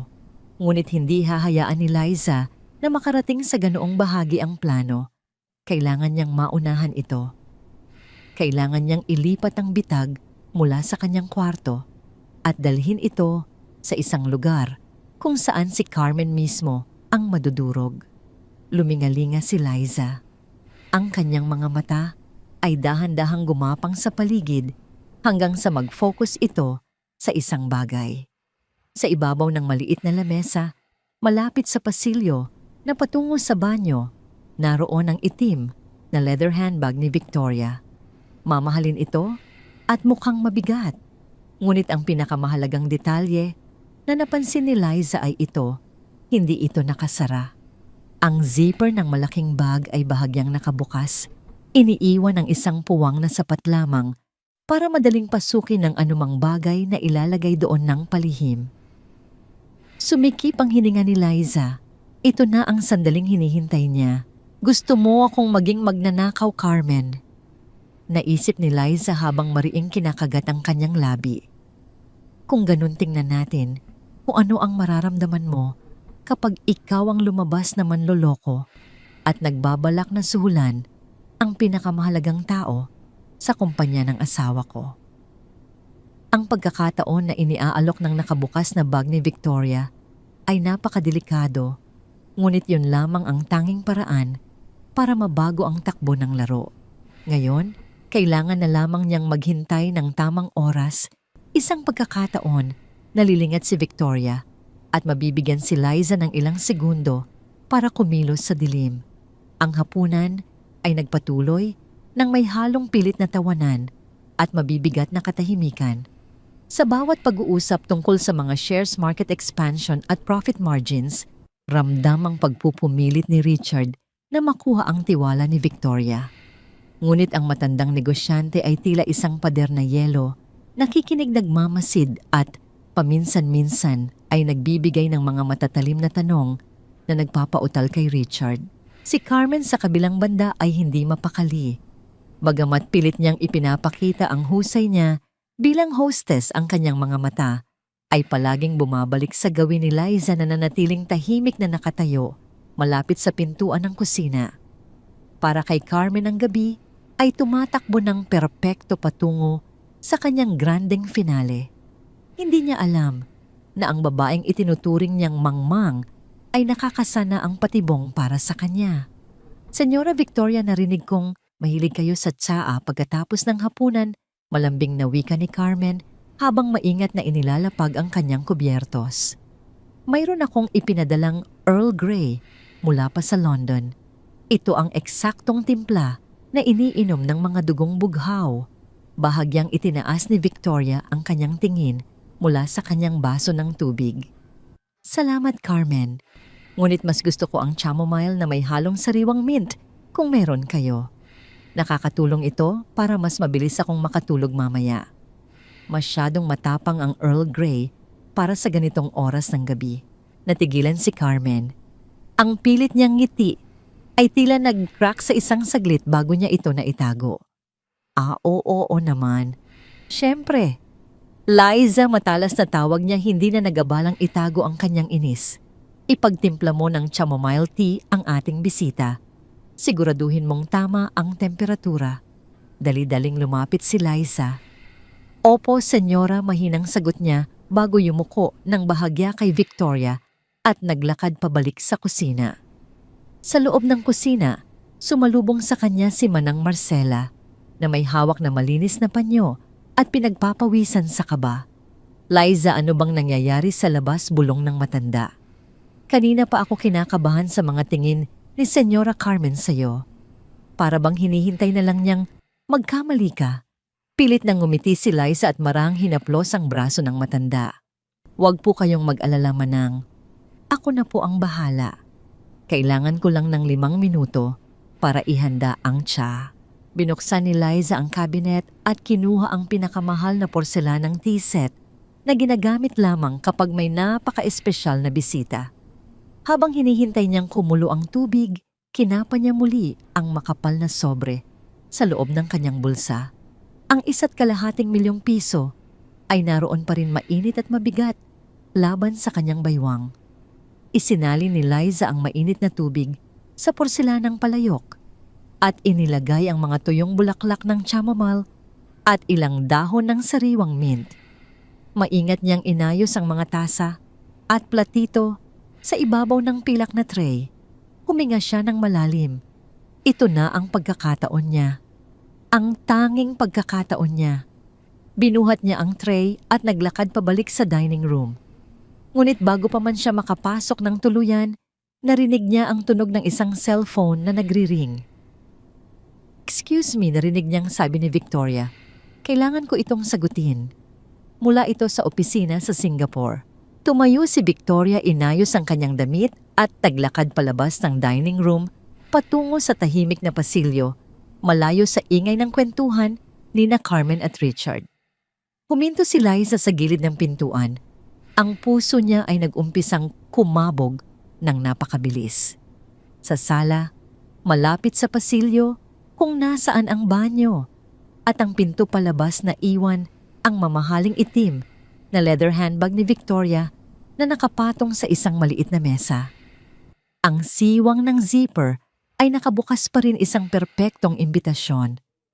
Samantala sa dining room na iwan sina Carmen at Richard. Abala si Richard sa pag-aaral ng kanyang mga dokumento, habang si Carmen ay nakatalikod kay Liza, abala sa pag-inom ng kanyang alak at pag-aayos ng kanyang kolorete gamit ang isang maliit na salamin. Wala nang mas gaganda pang pagkakataon. Sa halip na dumiretso sa dining room, maingat at walang ingay na humakbang si Liza patungo sa sala. Ang kanyang mga paa, na sanay ng maglakad ng tahimik sa loob ng 2 taon upang hindi makabulabog sa kanyang biyanan, ay tila nakalutang sa hangin. Inilapag niya ang pilak na tray sa ibabaw ng mahabang coffee table. Isang sulyap ang ipinukol niya sa pasilyo. Nakatalikod si Victoria at abala sa malalim na usapan sa telepono. Mula sa dining room, naririnig niya ang pagrereklamo ni Carmen tungkol sa tagal ng tsa. Bakit ba ang bagal ng babaeng iyon? Inis na bulong ni Carmen. Isang simpleng tsaa lang, hindi pa magawa ng mabilis. 5 hakbang na lamang ang layo ni Liza mula sa bag ni Victoria. 4, 3, 2, 1. Huminto siya sa mismong tapat ng maliit na mesa. Ang kanyang panga ay nanigas sa determinasyon. Walang pag-aatubili, ipinasok niya ang kanyang kanang kamay sa malalim na bulsa ng kanyang apron. Naramdaman ng kanyang mga daliri ang magaspang na papel ng sobre. Hinugot niya ito. Ang makapal na bungkos ng 5,000 pisong papel ay nasa kamay na niya. Sa isang mabilis at kalkuladong galaw, ibinaba niya ang sobre patungo sa nakabukas na zipper ng itim na bag ni Victoria. Ang sobre ay walang tunog na dumausdos sa loob, lumubog sa kailaliman ng bag at tuluyang nagtago, kasama ng iba pang mga gamit ng matandang negosyante. Natapos ang lahat sa loob ng 3 segundo. Mabilis na umatras si Liza, binuhat muli ang pilak na tray at naglakad patungo sa dining room na tila walang anumang nangyari. Ang kanyang mukha ay kalmado, ang kanyang paghinga ay kontrolado, ngunit sa loob-loob niya, isang napakalaking pagsabog ng adrenaline ang nagpapakulo sa kanyang dugo. Narito na po ang inyong tsaa, malumanay, nasabi ni Liza habang inilalapag ang tray sa ibabaw ng mesa. Tiningnan siya ni Carmen ng may pandidiri. Napakatagal. Ano bang ginawa mo sa kusina? Nagtanim ka pa ba ng chamomile? Pasensya na po, senyora. Pinalamig ko lang po ng kaunti para hindi mapaso si Senyora Victoria, sagot ni Liza nang nakayuko. Sa pagkakataong yun, pumasok pabalik si Victoria mula sa pasilyo. Ang kanyang mukha ay seryoso, ngunit nang makita niya ang umuusok na tsa sa ibabaw ng mesa, bahagyang lumambot ang kanyang ekspresyon. Umupo siya at maingat na inangat ang porselanang tasa. Nilanghap niya ang singaw nito bago humigop ng kaunti. Napaka-perpekto, komento ni Victoria. Tama ang timpla at temperatura. Maraming salamat, Liza. Ito talaga ang kailangan ko ngayon. Napangiti si Liza ng tipid. Walang anuman po, Senyora Victoria. Naningkit ang mga mata ni Carmen sa narinig na papuri. Hindi niya matanggap na ang babaeng itinuturing niyang basura ay nakakakuha ng atensyon at respeto mula sa taong sinusubukan niyang mapabilib. Isang mapanganib na kislap ang dumaan sa mga mata ng matanda. Sige na, Liza. Pwede ka na bumalik sa kusina. Kami na ang bahala rito, matigas at malamig na utos ni Carmen. At huwag kang lalabas hanggat hindi ko sinasabi. Tumango si Liza. Dahan-dahan siyang tumalikod at naglakad palayo. Ngunit bago siya tuluyang pumasok sa kusina, lumingon siya ng isang beses patungo sa direksyon ng sala kung saan nakapatong ang itim na bag ni Victoria. Ang bitag ay nailipat na. Ang laso na inihanda ni Carmen para kay Liza ay ngayon ay nakatanim mismo sa mismong puso ng mga plano nito. Ngayon, wala na siyang ibang gagawin kundi ang manood mula sa dilim at hintayin kung paano sisirain ni Carmen ang sarili nitong buhay gamit ang sarili nitong mga kamay. Ang paglipat ng sobre sa loob ng mamahaling bag ni Victoria ay nagdulot ng kakaibang ginhawa sa dibdib ni Liza. Sa loob ng malawak na kusina, nakatayo siya habang pinagmamasdan ang sariling refleksyon sa ibabaw ng makintab na oven. Ang kanyang mga kamay ay bahagyang nanginginig pa rin dahil sa pinaghalong takot at adrenaline, ngunit ang kanyang mga mata ay nanatiling kalmado at buo ang determinasyon. Sa labas ang hapunan ay patuloy sa paggulong. Dinig na dinig ni Liza ang matinis na boses ni Carmen na walang humpay sa pagpapabango ng pangalan ng kanilang pamilya at ang pilit na mga tawa ni Richard na halatang kinakabahan sa bawat sagot ni Victoria. Kailangan kong mapatunayan sa iyo, Victoria, na ang kumpanya ni Richard ay hindi lamang nakasandal sa pangalan ng aming angkan marangyang pahayag ni Carmen. Mayroon kaming integridad. Ang aming pamilya ay kilala sa buong Alabang bilang mga tagapagtaguyod ng moralidad at kawanggawa. Isang maikling katahimikan ang sumunod. Pagkatapos ang malamig at prangkang boses ni Victoria ay umalingaw-ngaw. Ang integridad ay hindi sinusukat sa dami ng pera na ibinibigay sa simbahan, Carmen. Sinusukat ito sa kung paano mo tratuhin ang mga taong walang kakayahang lumaban sa iyo. Napangiti si Liza sa narinig. Si Victoria ay hindi isang tipikal na matrona na madaling mabulag ng mga antigong kagamitan at matatamis na salita. May lalim ang matandang negosyante at iyon ang eksaktong dahilan kung bakit umaasa si Liza na magiging epektibo ang kanyang plano. Habang nagliligpit si Liza ng mga ginamit na kawali, lumapit si Marcela. Ang matandang mayordoma ay may hawak na basahan, ngunit ang kanyang atensyon ay nasa pinto ng kusina. Liza, pabulong na, sabi ni Marcela. Kanina ko pa napapansin si Senyora Carmen. Paminsan-minsan siyang sumusuulyap sa orasan tapos titingin sa direksyon ng hagdanan. Parang may hinihintay siyang mangyari. Huminto si Liza sa paghuhugas ng pinggan. Pinunasan niya ang kanyang mga kamay sa tuwalya at tinapik ang balikat ni Marcela. Alam ko po, Manang, naghihintay siya ng tamang tiyempo para umpisahan ang palabas niya. Anong palabas, nalilitong tanong ni Marcela? Ang mga kilay ay nagsalubong sa pag-aalala. May gagawin ba siyang masama sa iyo, Liza? Kung sakaling may balak siya, handa akong tumestigo. Alam ko kung paano kanya pinahihirapan dito. Lumusaw ang kaunting yelo sa puso ni Liza dahil sa sinabi ng matanda. Salamat, Manang Marcela. Pero huwag po kayong mag-alala. Nakahanda na ako. Ano man ang mangyari mamaya, manatili lang po kayo dito sa kusina. Huwag kayong makikialam para hindi kayo madamay. Tumango si Marcela bagamat bakas pa rin ang matinding takot sa kanyang mga mata. Sa dining room natapos na ang pag-inom ng tsa. Tumayo si Victoria at inayos ang kanyang damit. Richard, Carmen, napakasarap ng hapunan. Ngunit kailangan ko nang magpaalam. May maaga pa akong flight patungong Singapore bukas. Tungkol sa investment, pag-aaralan ko ang lahat ng dokumento at tatawagan ko kayo sa makalawa. Mabilis na tumayo si Richard, halos matumba ang kanyang silya sa pagmamadali. Maraming salamat po, Senyora Victoria. Malaking bagay po ang pagpunta ninyo rito. Ihahatid ko na po kayo sa labas. Akmang susunod si Victoria palabas nang biglang magsalita si Carmen. Ang boses ng biyanan ay biglang naging matigas at nagmamadali. Tila nawala ang lahat ng poise na ipinakita nito buong gabi. Teka muna. Victoria, mabilis na pigil ni Carmen sabay hakbang patungo sa gitna ng sala. Bago ka umalis, mayroon sana akong ipapakita sa iyo. Isang bagay na ipinagmamalaki ng aming pamilya. Huminto si Victoria at lumingon. Ano iyon, Carmen? Ang pondo ng simbahan, nakangiting sagot ni Carmen bagamat may kaba sa kanyang mga mata na hindi nakatakas sa paningin ni Liza na lihim na nakikinig mula sa kusina. Naalala mo ba ang sinabi ko kanina tungkol sa kawanggawa? Nais kong makita mo ang bunga ng aming pagsisikap. 1.2 milyong piso cash. Nakatago ito sa aking kwarto. Gusto kong ikaw mismo ang maging saksi sa halagang idodonate namin bukas. Kumunot ang noo ni Victoria. Hindi na kailangan, Carmen. Naniniwala naman ako sa inyo. At saka hindi magandang ugali ang pagpaparada ng pera, lalo na't para iyon sa kawanggawa.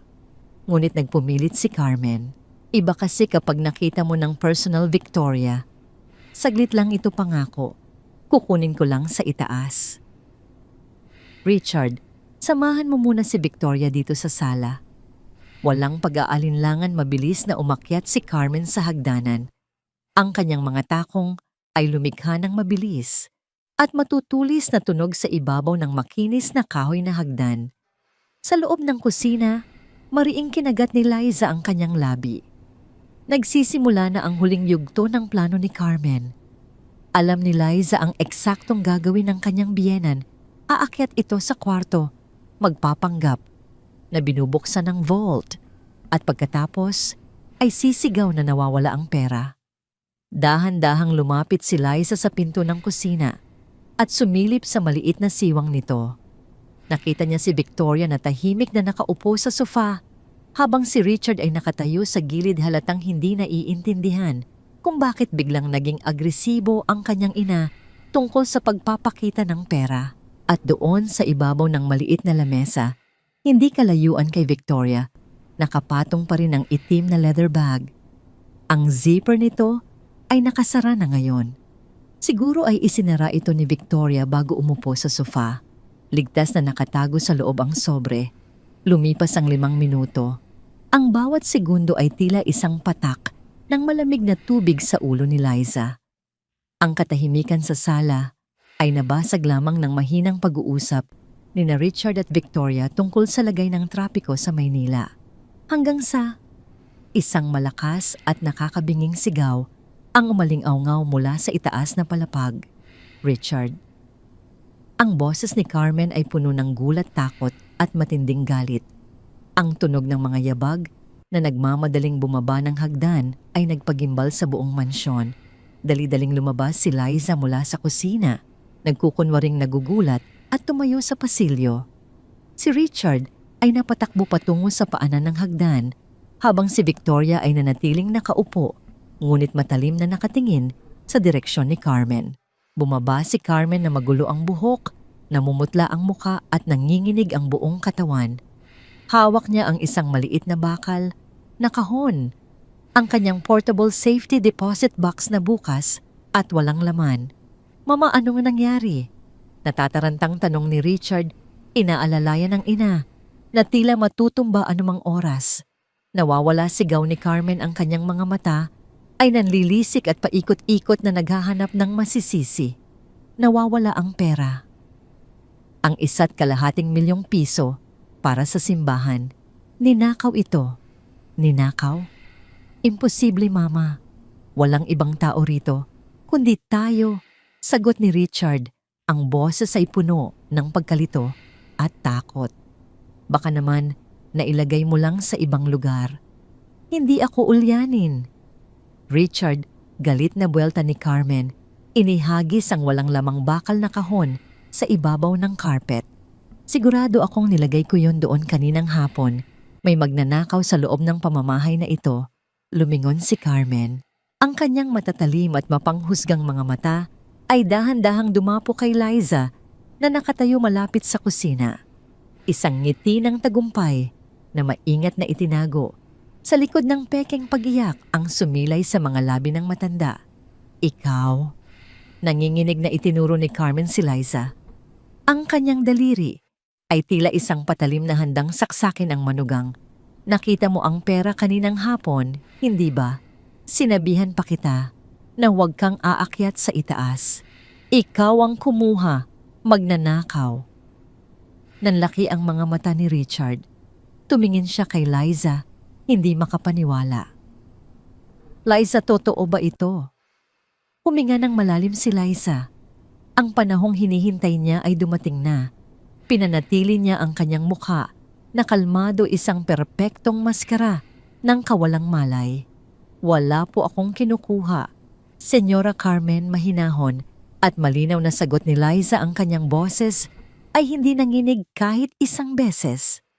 Buong gabi po akong nandito sa baba, nag-aasikaso ng hapunan. Ni hindi po ako umakyat sa ikalawang palapag simula kaninang hapon. Sinungaling sigaw ni Carmen, lumapit ng ilang hakbang patungo kay Liza na tila handa itong sabunutan. Galing ka sa hirap. Sanay kang kumuha ng hindi sa iyo, Richard.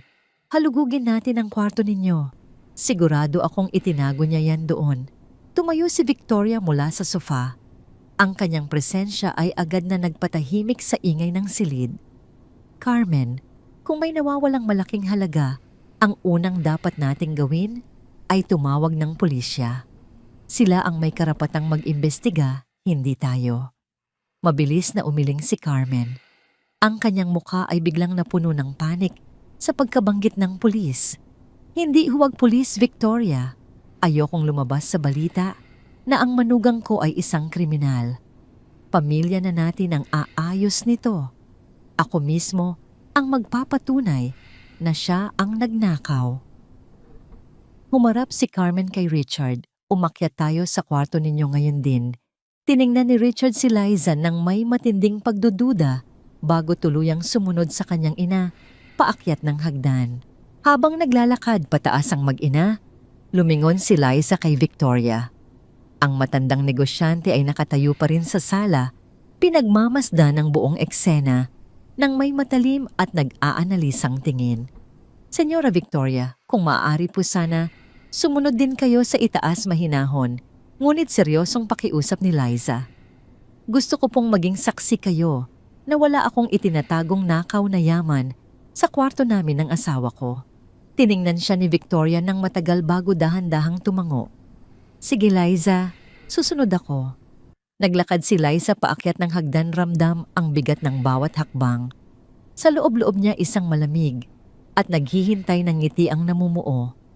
Ang entablado ay handa na para sa pagbagsak ni Carmen at si Liza ang magiging pangunahing saksi sa sariling pagkawasak ng kanyang biyenan. Ang master bedroom na dating kanlungan ng kapayapaan para kina Richard at Liza ay biglang naging isang korte kung saan isasagawa ang isang mabilis at malupit na paglilitis. Ang hangin ay mabigat at puno ng akusasyon. Si Liza ay tahimik na tumayo malapit sa pintuan, ng kanyang tindig ay tuwid at ang kanyang mukha ay isang perpektong maskara ng nasasaktang inosente. Sa kanyang tabi, nakatayo si Victoria, ang mga braso ay nakahalukip-kip. Ang mga mata ay matalim na parang isang agila na nagmamasid sa bawat galaw. Si Richard ay nasa gitna, ang kanyang mukha ay pinaghalong kahihiyan at pagkalito, nakatingin sa kanyang ina na tila isang buhawi na handang wasakin ang lahat sa kanyang dinadaanan. Tingnan mo Richard, tingnan ninyong lahat, malakas na sigaw ni Carmen. Ang kanyang boses ay nanginginig sa pilit na galit at pagkasabik. Ngayon, ilalabas ko ang tunay na kulay ng babaeng ipinagpipilitan mong pakasalan. Walang pag-aalinlangan, bumuwelo si Carmen at pumasok sa malaking walk-in closet. Hindi siya nag-aksaya ng panahon. Dire-diretso siyang lumuhod sa harap ng cabinet ni Richard at hinablot ang tumpok ng mga cashmere sweater sa pinakaibabang estante. Ang eksaktong lugar kung saan niya maingat na itinago ang sobre kaninang hapon. Isang marahas na pagwawaksi ang ginawa ni Carmen sa mga damit. Ang mga mamahaling sweater na maingat na tinupi ni Liza ay nagkalat sa sahig na tila mga basahan. Ang kanyang mga kamay na pinalamutian ng mga diamanteng singsing ay mabilis at desperadong kinakalkal ang ilalim ng estante. Ang kanyang mga kuko ay kumakaluskos sa makinis na kahoy. Umaasa siyang makakapa ang makapal na sobre. Ngunit wala siyang nahanap kundi ang malamig at matigas na kahoy ng cabinet. Nasaan na yon, bulong ni Carmen sa sarili. Ang kanyang boses ay bahagyang nanginig. Nawala ang kanyang kumpiyansa. Muli niyang kinapa ang lugar, mas mabilis, at mas marahas ngayon. Muli wala. Tanging alikabok lamang ang dumikit sa kanyang mga daliri. Mama, ano ba ang hinahanap mo dyan? Tanong ni Richard. Ang boses ay nagsisimula nang mabasag dahil sa kahihiyan. Nakakahiya kay Senyora Victoria. Huwag kang makialam, Richard. Sigaw ni Carmen, ang kanyang muka ay namumutla na ngayon sa panik. Nandito lang yon. Alam kong nandito lang. Siguro ay inilipat niya. Sa pagkabaliw sinimulan ni Carmen na ilabas ang lahat ng laman ng kabinet. Ang mga nakatuping polo mga pantalon at mga medyas ay walang awang inihagis sa sahig. Ang dating maayos na aparador ay naging isang bundok ng nagulong damit sa loob lamang ng ilang segundo. Hindi pa rin siya nasiyahan. Lumabas siya mula sa closet at binuksan ang mga drawer ng malaking dresser. Isa-isa niyang hinila ang mga ito at itinaob. Naglaglagan sa sahig ang mga relo, pabango at iba pang personal na gamit ni Richard. Sa kanyang huling paghila, isang lumang t-shirt mula pa sa kolehiyo. Ang lumipad sa ere, isang kupas na damit na may nakakatawang cartoon character at lumapag sa mismong paanan ni Victoria. Nanlaki ang mga mata ni Richard sa matinding kahihiyan. Ang kanyang leeg at mga tainga ay namula na parang kamatis. Mula sa pintuan narinig ang isang mahinang pagtikhim. Si Manang Marcela, iyon na nakasilip mula sa pasilyo, ang mukha ay napuno ng awa at gulat sa eksenang nasasaksihan. Mama, itigil mo na, to isang malakas at puno ng autoridad na sigawang kumawala mula sa bibig ni Richard. Napuno na siya. Ang pagkapahiya niya sa harap ni Victoria ay sumagad na sa kanyang buto. Ang boses niya ay hindi na nagtatanong. Ito ay naguutos na. Pero hindi pa tapos si Carmen. Ang kanyang isip ay nagdidilim na sa galit at pagkabigo. Kailangan niyang mahanap ang pera. Kailangan niyang mapatunayan na tama siya. Hindi, Richard. Hindi ako titigil hanggat hindi lumalabas ang katotohanan. Ang pera. Ang 1.5 milyon. Nasaan na yon? Isang malalim na buntong hininga ang pinakawala ni Richard. Humarap siya sa kanyang ina. Ang kanyang mga mata ay nanlilisik na ngayon sa galit. Anong pera, Mama? Wala namang pera dito. Ang tanging nakikita ko ay ang mga damit kong itinatapon mo at ang pagwawala mo na parang isang baliw sa harap ng bisita natin. Inakusahan mo ang asawa ko ng pagnanakaw. Winasak mo ang kwarto namin. At para saan? Para sa isang perang hindi naman natin makita. Baka kailangan mo nang magpatingin sa doktor. Ang mga salita ni Richard ay tumama kay Carmen na parang isang malakas na sampal. Natigilan siya sa gitna ng kaguluhan. Ang kanyang mga kamay ay nanginginig, ang kanyang paghinga ay habol. Tiningnan niya ang nagkalat na mga damit, ang mga basag na bote ng pabango at ang malamig na mga mata ni Victoria at Liza na nakatitig sa kanya. Nawala na ang lahat ng kanyang kontrol. Sa isang huling desperadong pagtatangka na isalba ang kanyang sarili, isinigaw niya ang mga salitang tuluyang maglalagay sa kanya sa kapahamakan. Hindi ako baliw. Nandoon lang yon kanina. Sigaw niya, itinuturo ang walang lamang estante sa loob ng closet. Dito ko mismo itinago yon sa ilalim ng mga sweater niya. Para mahuli na sa wakas ang magnanakaw na yan. Isang nakakabinging katahimikan ang bumalot sa buong silid pagkatapos niyang bitawan ang mga salitang iyon. Maging ang mahinang ugong ng aircon ay tila huminto. Natigilan si Carmen. Ang kanyang mga mata ay nanlaki sa pagkatanto sa kanyang sinabi. Mabilis niyang tinakpan ang kanyang bibig gamit ang 2 kamay, ngunit huli na ang lahat. Ang pag-amin ay lumabas na. Dahan-dahang lumingon si Richard sa kanyang ina. Ang galit sa kanyang mukha ay dahan-dahang napalitan ng isang malamig at nakakakilabot na realisasyon. Ang kanyang boses ay halos isang pabulong-puno ng pait at hindi makapaniwalang sakit. Ano ang sabi mo, Mama, ikaw? Ikaw mismo ang nagtago ng pera sa ilalim ng mga damit ko. Hindi makasagot si Carmen. Ang kanyang mga mata ay napuno ng takot. Habang nakatingin sa reaksyon ng kanyang anak, ikaw ang nagplano ng lahat ng ito. Unti-unting paglilinaw ni Richard, bawat salita ay tila isang matalim na kutsilyo na bumabaon sa puso niya.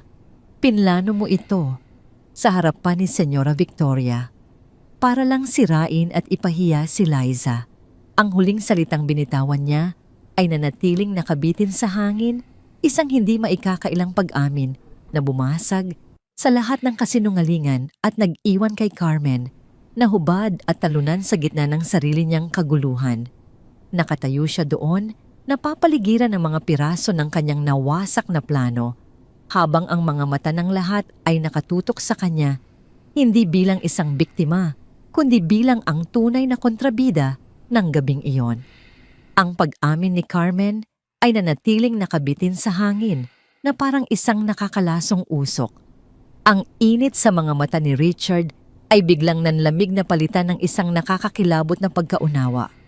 Ang kanyang ina, ang babaeng tinitingala niya, at ipinagtatanggol sa lahat ng oras ay isang sinungaling. Isang malupit na manlilinlang na handang sirain ang buhay ng ibang tao para lamang sa sarili nitong kapritsyo. Sa kabilang banda na natiling hindi kumukurap si Victoria, ang kanyang mukha ay parang isang maskarang bato na walang mababakas na emosyon. Ngunit sa likod ng katahimikang iyon, nakita ni Liza ang isang malamig na paghatol, isang panghuhusga na mas matalim pa kaysa sa anumang sigaw.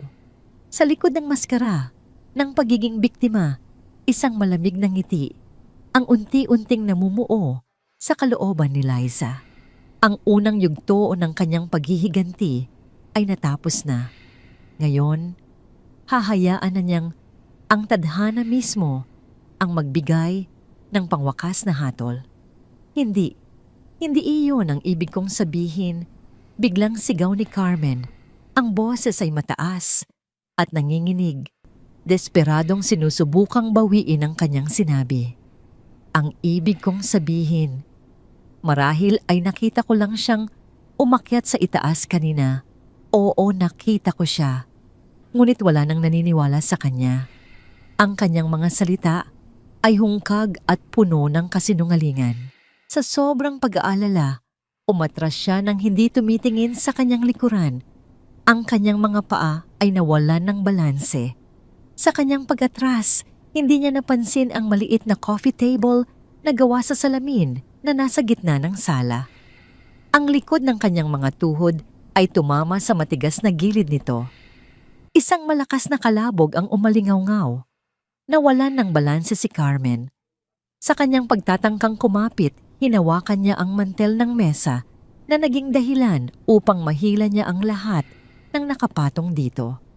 Ang porselanang florera na puno ng puting mga rosas kasama ang natitirang mga tasa ng tsa ay lumipad sa ere na tila nag-slow motion bago bumagsak sa sahig. Isang malakas na pagbasag ang pumuno sa silid, sinabayan ng pagtilapon ng tubig at mga basag na bubog. Ang pagyanig ng mesa ay nagdulot ng isa pang mas malaking sakuna. Ang itim na handbag ni Victoria na maingat na nakapatong sa gilid ng sofa ay dumulas mula sa kinauupuan nito at bumagsak sa sahig nang may malakas na kalabog. Ang gintong kandado nito ay bumukas sa lakas ng pagbagsak at mula sa loob ng mamahaling bag, isa-isang naglabasan ang mga laman nito. Isang pulang lipstick, isang pilak na sisidlan ng pulbos, isang makintab na cellphone, isang maliit na pitaka, at ang huli ang isang makapal na kayumangging sobre. Isang nakakabinging katahimikan ang muling bumalot sa buong mansyon. Ang sobre ay bumagsak ng patagilid at dahil sa lakas ng impact, ang takip nito ay bumukas. Ang mga bagong 5,000 pisong papel ay kumalat sa ibabaw ng basang sahig na parang isang pamaypay ng kasinungalingan. Ang kulay kahel nito ay tila nagnininga sa ilalim ng maliwanag na ilaw ng chandelier. Isang malakas na kalansing ng nahulog na takip ng kaldero ang narinig mula sa kusina, sinundan ng isang pigil na hininga mula kay Manang Marcela. Lahat ng tao ay natigilan. Ang kanilang mga mata ay nakapako sa nagkalat na pera.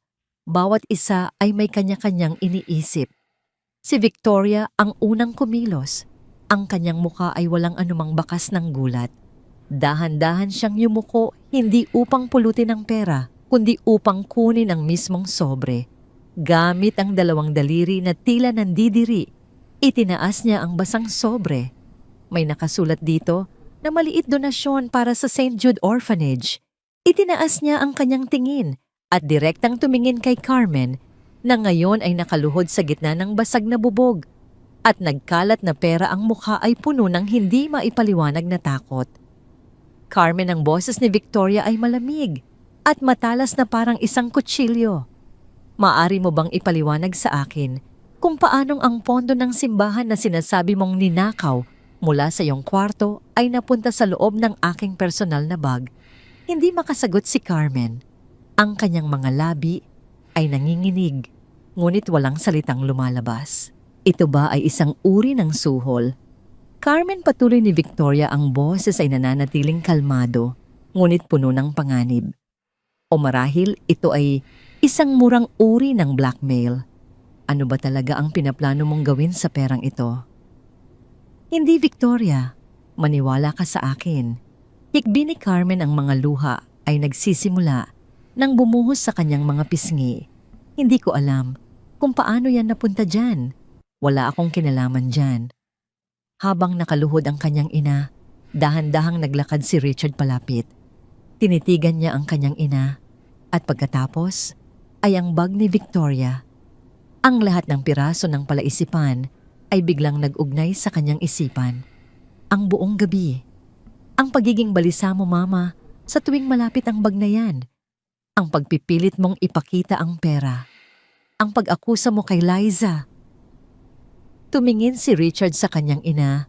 Ang kanyang boses ay puno ng pait. Ano ba talaga ang ginawa mo, Mama? Sa huling pagkakataon, lumingon si Carmen sa paligid, naghahanap ng madadamay ng masisisi.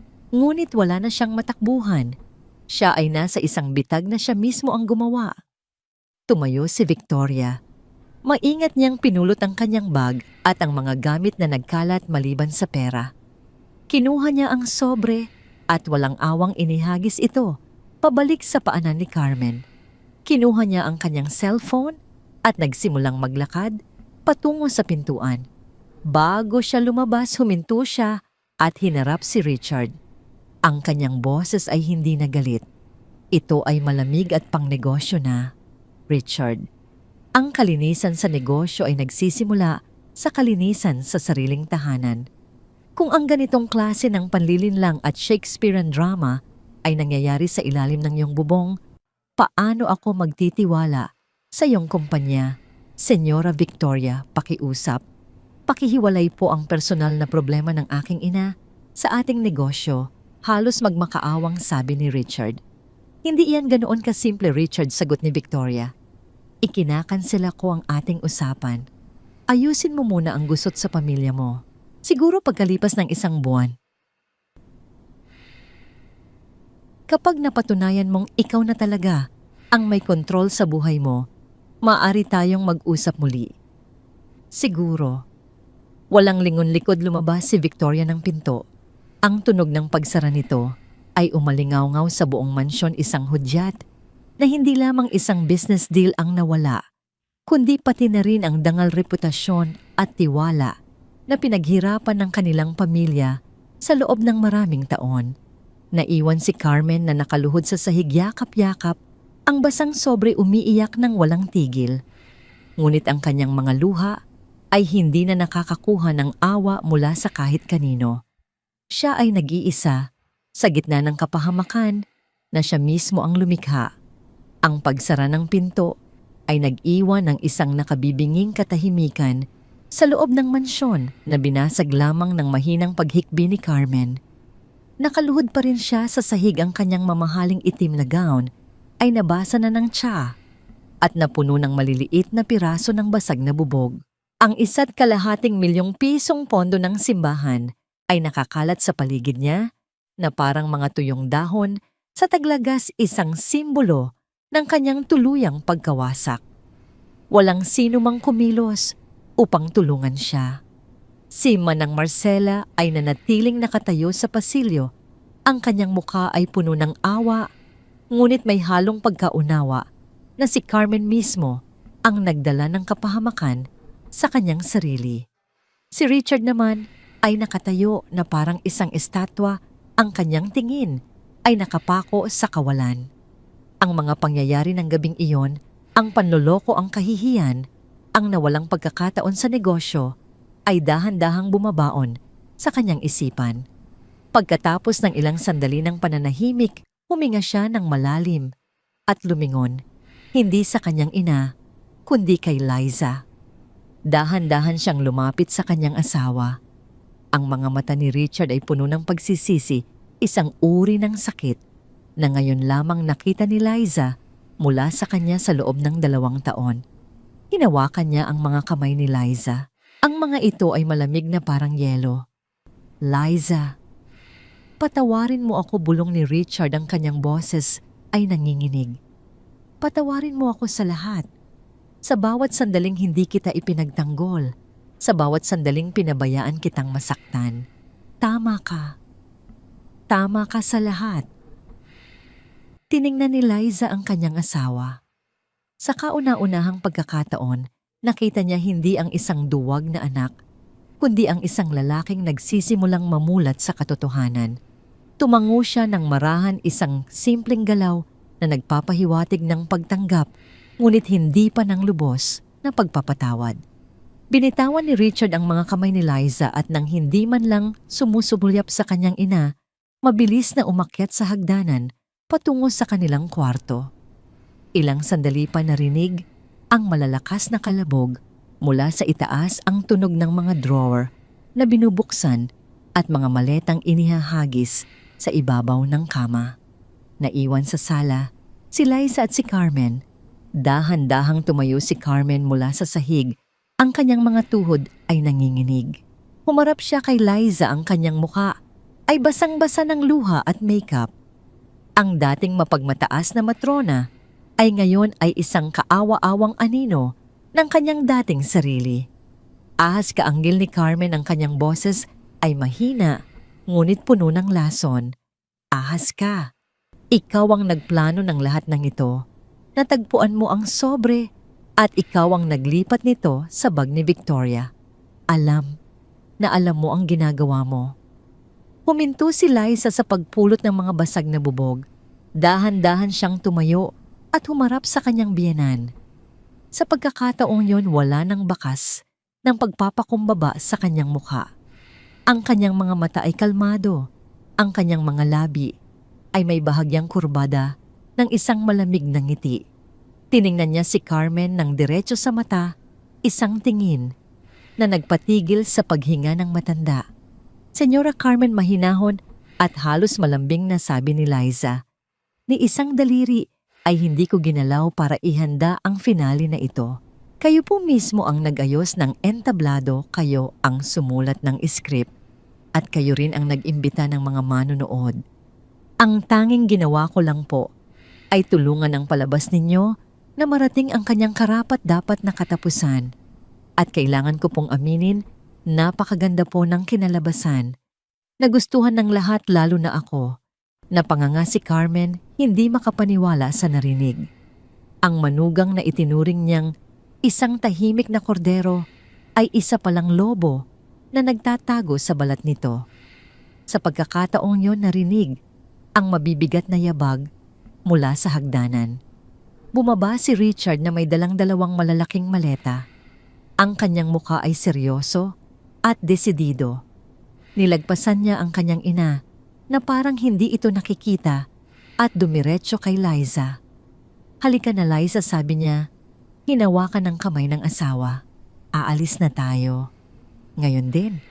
At pangako simula ngayon, wala nang sino man sa mundong ito ang mangangahas na saktan ka ulit. Napatingin si Liza kay Richard at pagkatapos sa ibabaw ng balikat nito, tumingin siya kay Carmen. Ito ay isang maikli at walang emosyong tingin, isang tuldok sa isang napakahaba at nakakapagod na pangungusap. Nang nasa pintuan na sila, hawak-hawak ang mga maleta at magkahawak kamay, Huling lumingon si Liza. Nakatayo si Carmen sa gitna ng madilim na sala. Ang kanyang mga kamay ay walang laman, ang kanyang mga mata ay puno ng pagkatanto na ang hukay na kanyang kinalalagyan ay siya mismo ang gumawa. Dahan-dahan isang halos hindi mapapansing kindat ang ipinukol ni Liza sa kanyang biyenan, isang kindaat na may halong tamis at lason, isang pribilehiyo na para lamang sa isang babaeng nagtiis ng 2 taon ng pang-aapi at sa wakas ay nakamit ang kanyang matagal ng inaasam na tagumpay. Isinara ni Richard ang pinto. Naiwan si Carmen sa loob ng malaki at marangyang mansyon na papaligiran ng basang sahig, mga basag na piraso ng kanyang dating karangyaan at isang katahimikan na ngayon ay kanya nang nag-iisa. Ang kanyang kapangyarihan ay nawala, ang kanyang anak ay umalis at ang kanyang pangalan ay nadungisan. At sa gitna ng kadiliman, naintindihan niya ang isang mapait na katotohanan. Sa larong kanyang sinimulan, hindi siya natalo dahil sa husay ng kanyang kalaban, kundi dahil sa sarili niyang kasamaan at kahangalan.